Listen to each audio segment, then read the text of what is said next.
berkaitan dengan bagaimana sih upaya untuk meningkatkan pelayanan di bandara utama kita di Indonesia, yaitu di Bandara Soekarno-Hatta. Saya pun melihat secara kasat mata di bandara, spesifiknya di Terminal 3, ini sebenarnya pelayanannya bisa dikatakan yang sudah luar biasa, sudah efisien, luasnya juga luar biasa. Tapi di sisi lain saya melihat bahwa mungkin yang menjadi tantangan adalah bagaimana berkolaborasi dengan pihak-pihak di luar manajerial. Karena itu pun terlihat misalnya berkaitan dengan area komersial, kemudian mungkin berkaitan dengan safety dan juga security. Ini kan pasti melibatkan banyak pihak atau yang bisa dikatakan sebagai ekosistem aviasi. Bagaimana Anda melihat kondisi ini yang pastinya kan menjadi tantangan untuk pengelolaan bandara ke depannya, Pak Faik? Ya, yang jelas Soekarno-Hatta itu masih banyak hal yang harus diperbaiki, ya. Dan kita lihat salah satu public service terbesar di Indonesia itu ya ada Bandara Soekarno-Hatta, ya, yang di Cengkareng itu. Karena sehari itu kita melayani 150.000 penumpang, belum termasuk pengantar, penjemput, terus kemudian stakeholder yang bekerja di bandara. Jadi kalau kita lihat setahun itu kita melayani hampir 56 juta penumpang, ya. Jadi memang ini merupakan satu public service terbesar di Indonesia gitu ya. Jadi ini seperti kita melaksanakan hajatan setiap hari ya, karena kita harus melayani lebih dari 150.000 orang setiap hari. Dan persoalannya kita akui cukup banyak, tapi melalui program transformasi yang kita lakukan sekarang ini kita sudah mulai berbenah. Karena ini untuk memenuhi apa? Harapan besar dari pemerintah dan juga harapan besar dari masyarakat untuk adanya perubahan layanan di bandara, terutama di bandara-bandara utama Indonesia, termasuk Soekarno-Hatta. Sehingga secara khusus memang kita sedang melaksanakan proses transformasi.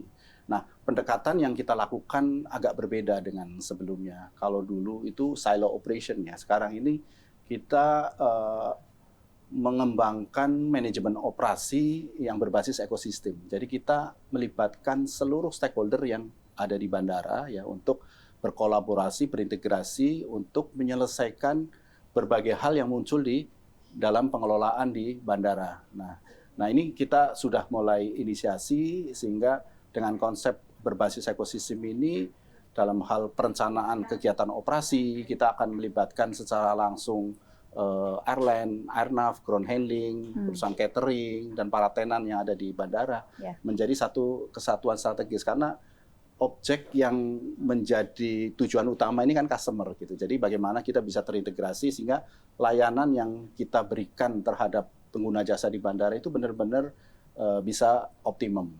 Nah tentu saja upaya yang kita lakukan adalah dengan memperbaiki sarana dan prasarana yang ada, memperbaiki bisnis prosesnya agar lebih agile dan kemudian juga memastikan apa yang menjadi ekspektasi dari pengguna jasa itu benar-benar kita perhatikan.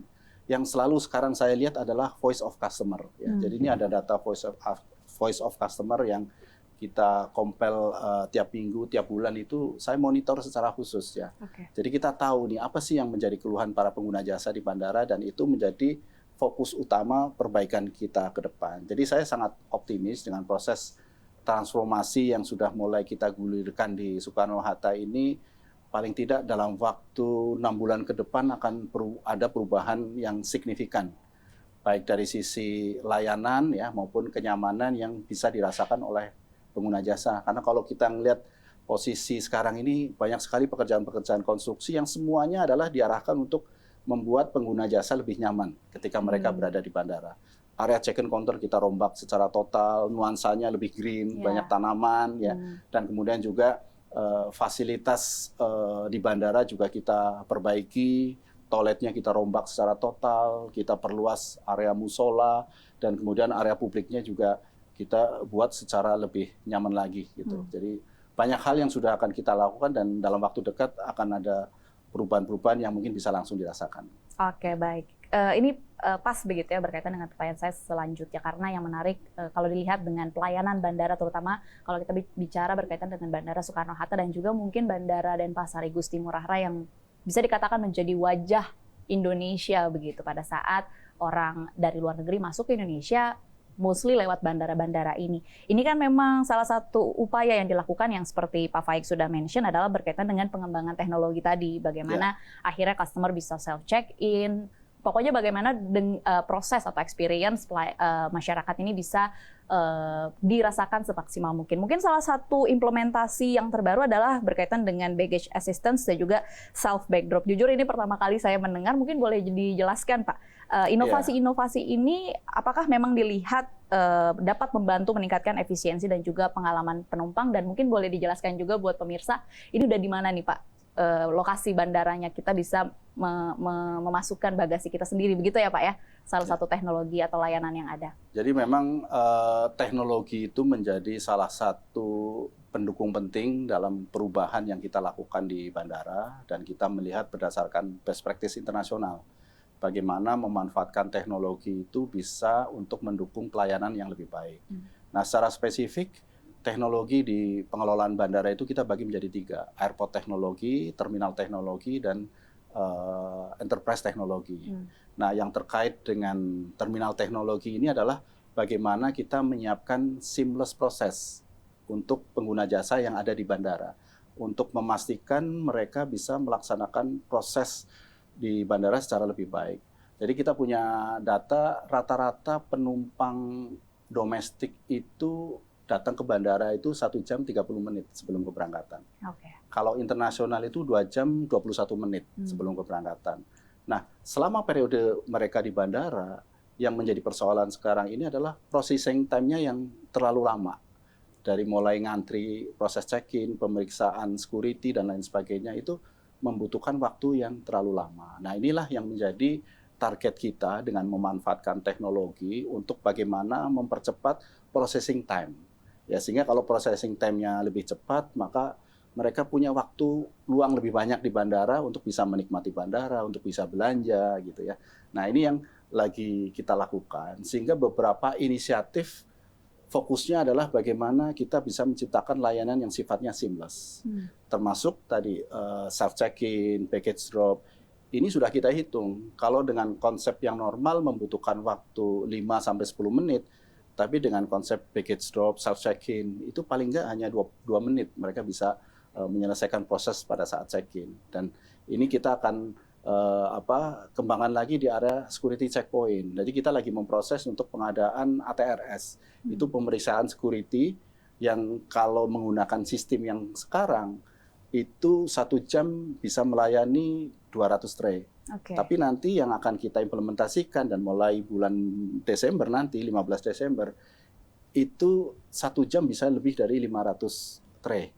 Ya, sehingga orang yang akan diperiksa bagasinya atau diperiksa barang bawaannya tidak perlu harus mengeluarkan laptop dari tas, terus kemudian air mineralnya nggak usah dikeluarin, karena dengan teknologi yang ada itu bisa mempercepat proses itu. Jadi itu bagian dari inisiatif yang terus kita kembangkan, terutama di bandara-bandara utama kita, agar benar-benar teknologi itu bisa membantu kita untuk memberikan kecepatan proses untuk seluruh pengguna jasa yang ada di bandara. Dan ini terus kita kembangkan berdasarkan best practice internasional. Gitu. Oke, baik. Itu tadi ya berkaitan dengan rencana teknologi yang jelas saya dan juga banyak masyarakat Indonesia tunggu-tunggu akan hadir di bandara-bandara Indonesia. Nah, ke depannya begitu. Ini kan salah satu step atau langkah besar bagi Indonesia bahwa terjadi peleburan antara 2 BUMN, AP1 dan juga AP2, dan pada saat ini sudah di-rebranding menjadi InJourney Airports. Mungkin untuk 1 tahun ke depan, rencana dari InJourney Airports selain bicara berkaitan dengan meningkatkan pelayanan, apalagi Pak target-target jangka pendeknya? Sebenarnya merger atau penggabungan AP1, AP2 itu tidak semata-mata untuk menyelesaikan masalahnya di AP1, AP2, tapi justru menyelesaikan masalah aviasi industri di Indonesia yang hanya bisa diselesaikan kalau kita terintegrasi. Ya. Nah, ada 3 objektif yang memang kita kembangkan untuk InJourney Airport ini. Yang pertama adalah fungsi kita sebagai agent of development, memastikan bagaimana kita mendukung konektivitas udara untuk mendorong pertumbuhan dan pemerataan ekonomi, dan termasuk juga mendukung kegiatan pariwisata. Terus yang kedua, menjadikan bandara menjadi kebanggaan dan wajah bangsa Indonesia, yaitu wajah kebanggaan. Jadi lebih kepada bagaimana secara visual, secara layanan ini benar-benar bisa membanggakan siapapun yang mengunjungi bandara kita. Yang ketiga adalah sebagai value creator, menciptakan nilai tambah.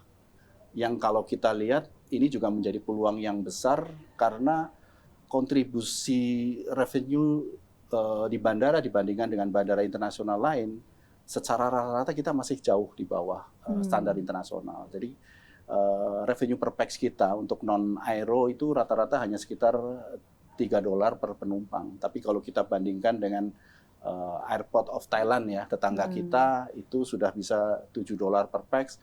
Bahkan kalau kita bandingkan dengan Changi, dengan Incheon itu sudah di atas $12 per passenger ya. Jadi sebenarnya banyak sekali opportunity yang bisa kita kembangkan untuk bagaimana kita bisa meningkatkan kemampuan finansial kita melalui kegiatan komersial yang ada di bandara gitu. Jadi 3 hal poin inilah yang menjadi target utama kita. Tapi memang yang dalam jangka pendek adalah merubah wajahnya dulu secara visual. Kita akan bikin menjadi lebih nyaman, lebih menyenangkan gitu, sehingga diharapkan ke depan bandara itu benar-benar bisa di tempat yang menyenangkan untuk semua orang gitu. Jadi kita belajarlah dari banyak bandara internasional lainnya ya untuk memastikan bandara itu bisa menjadi satu tempat yang nyaman buat siapa saja yang berkunjung ke bandara. Gitu. Oke, baik. Meskipun tadi sudah disinggung ya Pak, mungkin boleh dijelaskan sekali lagi begitu. Kalau dari Pak Faik sebagai pucuk pimpinan dari Engineer Airport, sebenarnya ke depannya untuk dunia penerbangan Indonesia, lebih spesifik berkaitan dengan pengelolaan bandara, apa sih Pak harapan-harapan yang Anda letakkan berkaitan dengan hal ini? Ya, jadi dengan adanya integrasi ini kita akan banyak melakukan perubahan ya dalam tatanan kebandara udara di Indonesia. Saya punya pengalaman lebih dari 30 tahun di aviasi industri. Dan kesulitannya adalah bahwa selama ini kita cenderung jalan sendiri-sendiri. Jadi kalau untuk menyelesaikan masalah aviasi industri di Indonesia harus di-manage secara terintegrasi. Jadi proses merger yang dilakukan sekarang ini adalah merupakan solusi yang luar biasa ya untuk menyelesaikan berbagai macam persoalan yang ada di Indonesia. Karena kita adalah negara kepulauan, nah kemudian konektivitas antar pulau itu akan sangat efektif kalau melalui angkutan udara yang efisien dan efektif. Sehingga konsep yang ingin kita kembangkan di Engineer Airport ini adalah membangun hub ya berdasarkan region. Jadi sekarang ini di bawah Engineer Airport ada 6 region yang dikelola di bawah CEO region, yang masing-masing itu nanti kita akan kembangkan menjadi hub internasional dan bandara-bandara yang ada di sekitarnya itu kita posisikan sebagai spoke atau nanti itu menjadi feeder ya, sehingga untuk isu terkait dengan turis internasional, bandara internasional, terus kemudian isu yang terkait dengan unbalanced traffic ya yang banyak bertumpu di wilayah Jawa dan Sumatera, sementara di wilayah timurnya kurang. Itu menjadi PR yang memang akan kita coba selesaikan melalui tata kelola yang baru dari Engineer Airport dalam hal pembenahan di bandar udara. Integrasi ekosistem aviasi menjadi kunci untuk meningkatkan layanan penerbangan di Indonesia ke depannya.